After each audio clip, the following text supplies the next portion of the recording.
the non-Muslims of this country don't feel safe.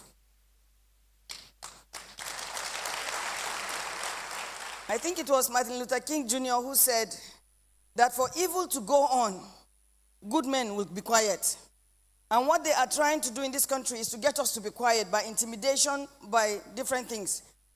But I can't keep quiet. I have tried to keep quiet. I can't keep quiet. I was crying in my sleep, literal tears this night. I slept maybe at 3 o'clock today. I thought I read something in the afternoon that bothered me all day. And I thought I had silenced it, but it won't go away. And at night, I just found myself crying. I want Mr. President to see this, because my address is to the president again. My address is to Mr. President. That number one, Nigeria is not an Islamic country. Nigeria is not an Islamic country. Nigeria is a secular state. Nigeria is a secular state. Nigeria is a secular state. It's not an Islamic country. Nigeria has never been and will not be. It will not be in the name of Jesus Christ. There are Muslims in Nigeria. There are Christians in Nigeria. There are Buddhist animists in Nigeria. Nigeria belongs to all of us. And not one religion will be highlighted or preferred or lifted up above the others. And I know we live in a nation of impunity where leaders do what they want because they know we will not say anything. They know we will take it. And so they will keep doing it. But as long as some of us are here, as long as God allows us to be alive, because it is God who keeps, we will keep speaking. I am still disturbed at the silence of Mr. President over this mayhem, over this evil that has overtaken our country. I am disturbed. I can't hold my peace. What is this? That a people can go to a community and wreak havoc. Or as we are sitting here in church, in this AC, feeling good, praising Jesus and all, there are some people being kidnapped in the bush right now. There are some people being raped by Fulani, Herdsmen, and by bandits or whatever you call them. Whoever it is that it has invaded our country is the sole responsibility of Mr. President to control that. Now, I don't care what anybody says, because I know that there are people who will argue and say it's not the president's fault or anything. But to the best of my knowledge, everything that happens on this campus is my responsibility. Everything that happens in this family worship center grounds, in this church, in this ministry, is my responsibility. If it is good, I give it to the people. If it is bad, I carry it. It's my responsibility. Everything that happens in this nation is Mr. President. What surprised me, sir, is you have not said anything. You don't say anything. The only time you speak is when IPOB does something. But when the other ones do things, we don't hear anything. The particular story I'm going to read this morning is not, I've not verified it, but it is exactly what happened to somebody in this church. Exactly. In fact, the one in this church, maybe not as worse, because you can't quantify, you can't grade them. But I'll tell you the little difference between what happened to that person and what I'm about to read. And it's not the first one, it's not the second one. This one just happened to have come to me yesterday, and it gripped my heart, and it reminded me of the other ones that I know of. The other ones that I can say, this is... So this person articulated it so well, and it broke my heart. This happened to a Muslim woman, but this is a long story, and I'm going to read it. So this woman came from somewhere, maybe America, or London, or from somewhere outside this country.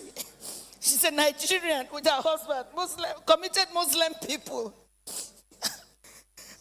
I have tried to hold myself, I can't. So she writes, it took me a long time of reflection to put this piece together. First, let me thank my husband for the emotional support, the counseling, and for his belief in the creator of heaven and earth, which we call God or Allah. The journey began in Auchi. We traveled to Akure on Monday, stayed with my husband's relations in the outskirts of this ancient town. In the evening on Monday, we visited the palace for dinner. My husband being a close friend to the son of the king. On Tuesday, we left for Ibadan via Akure Ilesha Road. Our plan was, after attending the wedding in Auchi, we would travel with my husband to Lagos, stay for a few weeks before returning abroad, where I had lived with my husband and children for more than a decade. We were in the car of a close family friend, an accountant who gave his time and energy for our comfort.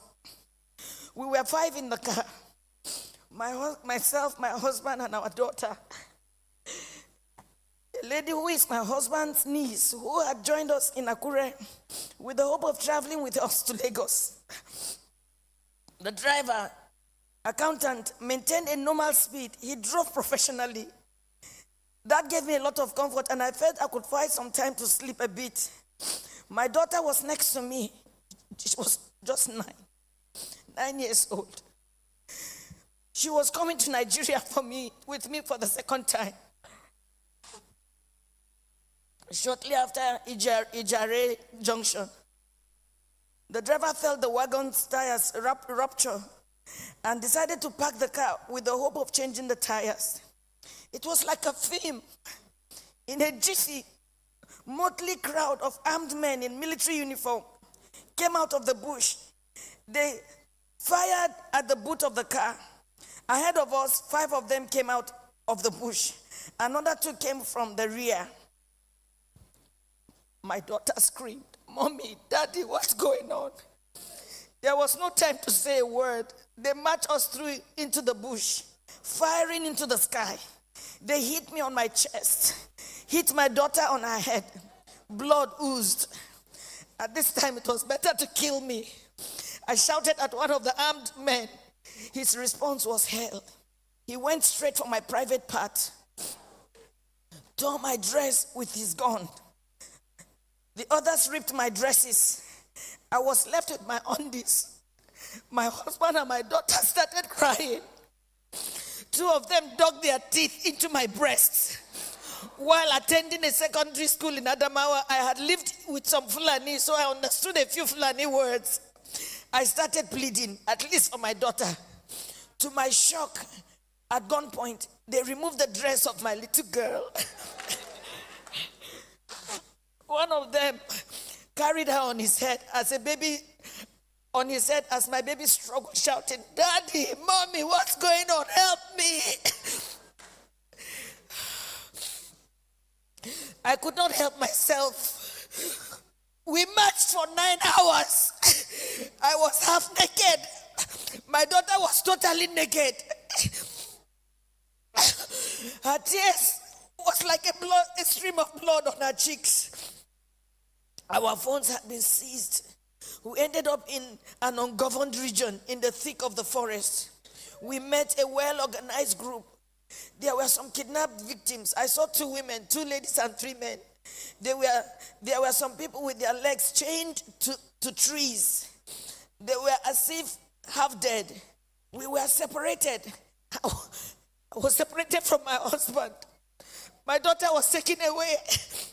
I only heard her screaming intermittently. I did not know what they were doing to her. These men, now about 2 dozen, had a full kitchen.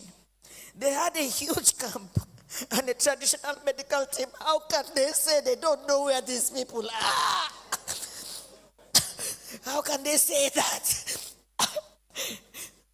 But the camps appeared isolated from each other. We heard noises afar, indicating it might be nuclear settlements of camps. Right in my presence, I saw them pack the remains of a woman. They took her and buried her a few meters away from us. She had tribal marks. I cannot describe the agony of 6 days in captivity in this little piece. I cannot talk about how they asked my husband to choose between myself being raped or his daughter being raped.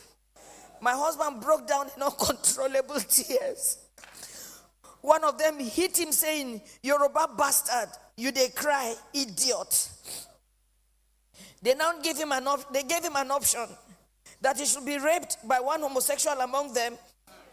My husband, a devout Muslim. My husband is a devout Muslim. He told them that homosexual and rape of any kind was against Islam.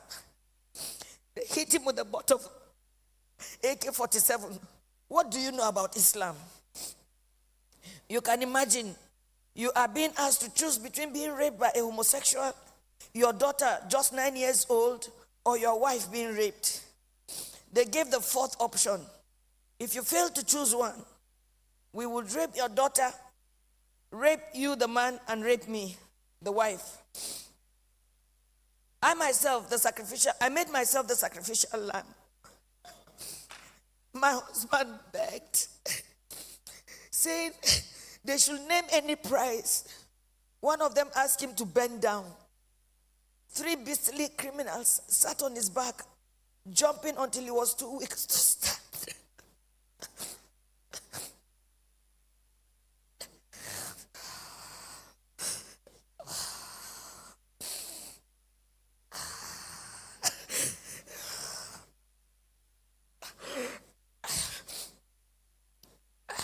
I was not allowed to put on any additional clothes. Imagine they rape you all night and they stop you from putting on any clothes for 24 hours. The rain fell once. I became a relic at a sexual museum for the armed men who in turn addressed me and asked questions about my financial standing. New Fulani men joined the camp. They organized military training for the new Fulani men that came, teaching them how to shoot and walk through circles of glowing fire. They were not released until after 6 days. We were not released until after 6 days. We had to walk the same zigzag journey back to the main road, our eyes blindfolded. During the negotiation to pay, they said the money was not for them alone, that they had to settle those who sent them. For me, I see a thriving organized crime supported by powerful political interests. Now, I do not think we were released to freedom after paying a whopping 8 million naira. I do not think we can ever be free. We can never be free from the anguish, the psychological trauma, the nightmares we suffered, the occasional fits of my daughter, her waking up at night behaving strangely, her asking the same question over and over, Mommy, why? And I do not have an answer. In my life, I have never passed through a torture chamber like this. I do not think any society should let this happen. I do not know the fate of those we met and about 7 other people brought during the 6 days we were in captivity. What I saw was a nation that has collapsed, but pretends she lives. A people on life support. Crime is not restricted to Fulani people alone. We have Yoruba criminals, but I don't think Yoruba criminals are this beastly. These elements are savages. I can't imagine Yoruba thieves going to Sokoto or Maiduguri to kidnap Fulani people and keep them in their own bushes. It gives me mental torture that this is happening, and some people are even trying to justify or look for excuses. Well, as a devout Muslim,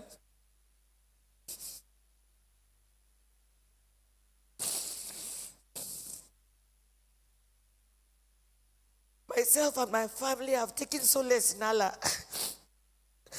Not the Nigerian police, not the army, not the government. We have taken our faith the way it came. This is supposed to be fate. I thank God that we successfully returned to where we live, thousands of miles from Nigeria. We thank God that we have made a vow. Never shall me any of my children or husband in our lifetime visit Nigeria again. Our remains, anytime we die, will also not be buried in Nigeria.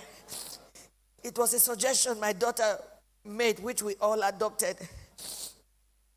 I pity the country. I pity her people who continuously walk like the living dead. I pity those who parade themselves as leaders because they know nothing about what is going on and the abyss the country is sunk already. I pity Yoruba people. Oh, I pity you. I pity my people. For me, the issue is not about President Buhari. Democracy can produce anything, even the worst in the society. What I worry about is the conspiracy of silence by the people themselves, the ignorance, the treachery, and the illusion that one day things will get better through another election. Since I was born in Nigeria, each year had led from bad to worse and on and on.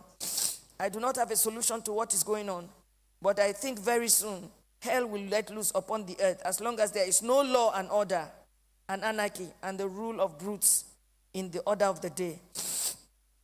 Once again, there can never be anything more comforting than my husband, who saw what I went through, but was able to encourage me, and even encourage me to write this little piece after months of agony and sociological imbalance. Good night, Nigerians. I told you that there was a little difference between this particular case and the person in our church that this happened to. After a lot of them sexually did whatever they did, she started bleeding. They took sand and shoved and pumped into her to stop the bleeding. So this, I'm not reading what I haven't heard. I'm just glad that these people articulated their own. Mr. President, sir,